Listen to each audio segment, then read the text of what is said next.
What up, guys? It's Dom, and welcome back to another movie review. So before we get into the actual review, I just want to thank Blake from Blake's Takes for recommending this movie to me. If you guys want to go see an actual good movie reviewer, go check his channel out. I'll leave it in the description. Now, let's talk about The Thing. The Thing, released in 1982, directed by John Carpenter, and this is a movie about a research team in Antarctica that is being hunted by a shape-shifting alien that assumes the appearance of its victims. Let's get right into the 10 essential aspects of a movie. The first essential aspect is plot. I like the plot of this movie. It's very interesting, and it is a simple concept, but it works really well within the environment that they're in. Because you're in Antarctica, you're surrounded by your team members, they're the only people that you can trust, not to mention the only people within miles and miles and miles. Who knows where you're going to find someone else if you try to go looking for them. So it's cool that they're kind of in this secluded area and they don't know if one of their team members is actually an alien or if they can trust them. So it makes it very engaging for you yourself as the viewer trying to figure out if someone is really them or if they have been eaten and mimicked. So it was really cool throughout the whole movie. I kept trying to guess who it was or who it wasn't. And I loved that the beginning linked to the end, because that always, whenever a movie is brought full circle like that, it adds an extra layer of depth that's really enjoyable. The second essential aspect is attraction. So this movie was entertaining. It is supposed to be a horror movie, however, and I would say it's not that scary. Now, I don't know if it's because this movie's from the 80s, so the monster wasn't too high quality, but putting that aside, it was very entertaining to see the chaos that engulfed the whole team, not just because of the monster infiltrating them and trying to mimic them, but because of the fact that they have cabin fever. They've been stranded in Antarctica for, like 6 months, I think they said it was? So they've been there secluded for so long, and now they have to deal with an alien imposter that is trying to eat them all. So that was a great concept to bring in, because if it was just an alien imposter kind of trying to come in somewhere where it's populated, it wouldn't be as interesting as a secluded area like that. So they did a great job, and that was very entertaining. The third essential aspect is theme. So I would say that the theme would be that in this situation, you can never really trust anybody. But again, that's not really a relatable theme, so I would say if that's not it, then there is no theme really being conveyed here. But if you thought of a different one, definitely let me know. The fourth essential aspect is dialogue. So the dialogue was good. It was nothing really special. It did the job it needed to do. However, the arguing between all the team members, trying to figure out who is an alien and who isn't, or, oh, you're a team member. No, I'm not a team member, you are. And then that was great dialogue, because that felt real. Because in that situation, no matter who it is, they are going to be butting heads just like they did in the movie. So they did a great job for those specific scenes where they were arguing. That dialogue was great. The fifth essential aspect is acting. So all the actors did what they needed to do with this movie. It was nothing Oscar-worthy, but they got the job done. It was as real as they could make it. And as long as they really showed fear like they did, that's all they needed to do, because this is a horror movie. Now, Kurt Russell, who played McReady, he did a really good job portraying the emotions as the team leader who has to try to figure everything out. It takes a toll on you, knowing that you can't trust anyone, and it is your responsibility now to kind of fix the chemistry between this whole team and figure out who the alien is and how to survive. He did a great job as that role, and especially with showing the emotions. Like, he looked scared, angry, and just overall just overwhelmed with the whole situation. It was very real. So he did a great job. The sixth essential aspect is cinematography.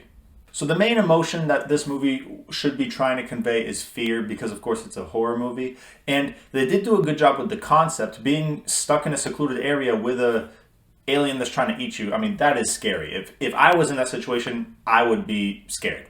But to me as the viewer, the movie wasn't really that scary. Now, I don't know if it's just because the alien, of course it's the 80s, so the alien didn't look really scary or realistic, or like didn't really look good.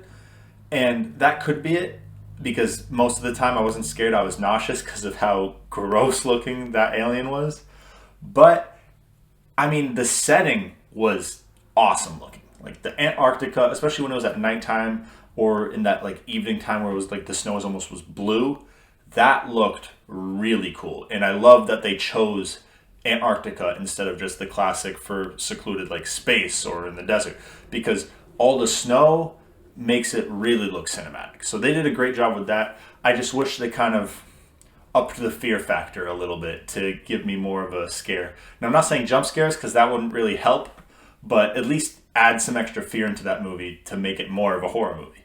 The seventh essential aspect is editing.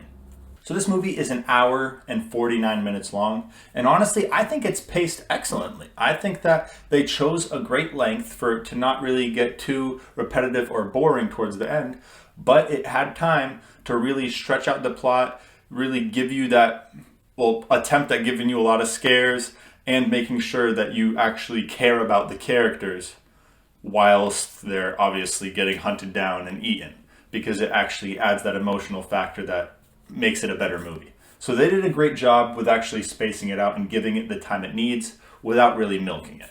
The eighth essential aspect is soundtrack. So the soundtrack, I mean, it wasn't that memorable. I don't really remember one. The only thing I do remember is there was a really cool ambiance in the opening and closing credits. So it started and ended strong with the soundtrack, just not that much in the middle. The ninth essential aspect is directing. So John Carpenter is the director of this movie, and it was his job to take these previous 8 essential aspects, put them together to make a movie that's worth watching. And honestly, I think he did. He definitely made a really good movie. Now, as a horror movie, I wouldn't say it's the best, because it wasn't really scary, which is the whole point of horror. But as a movie in itself, it definitely is worth watching. It's really good. And he's previously directed 5 other movies, and they were Dark Star, Assault on Precinct 13, Halloween, The Fog, and Escape from New York. So all of those movies are also horror/thrillers, so I'm not surprised that he did do good with this one as well, because based off the reviews, this is one of his better movies.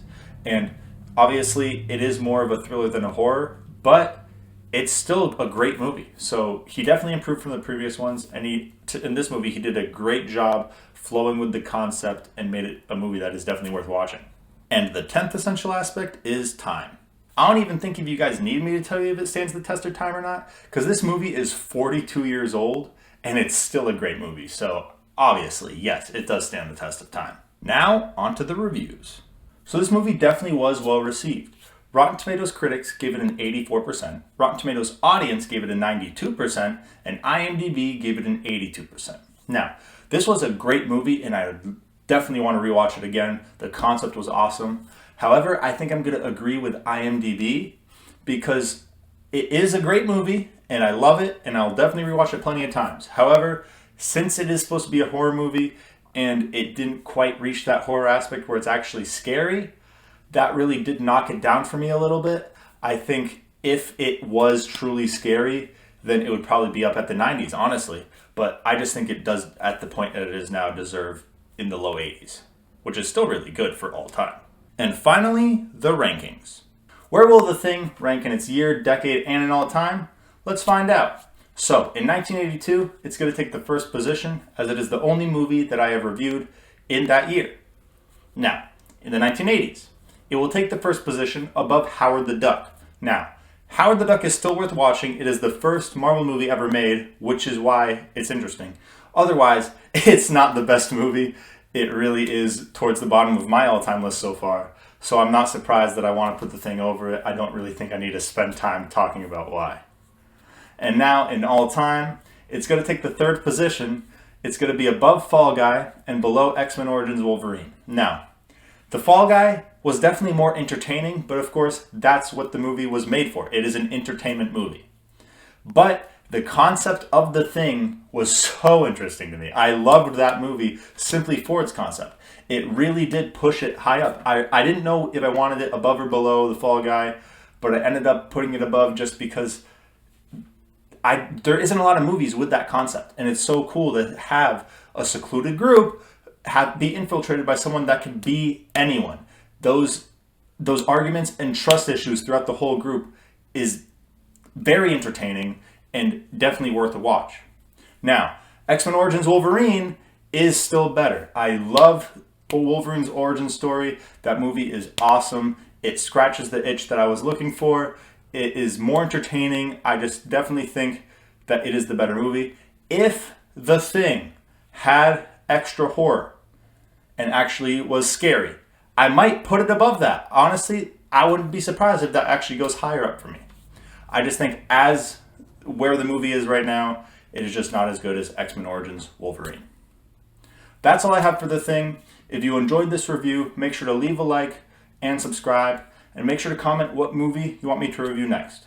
And again, special thanks to Blake from Blake's Takes for recommending this movie for me. If you guys want to go check him out, I'll leave his channel in the description below. Hope you guys have a great day. Peace out.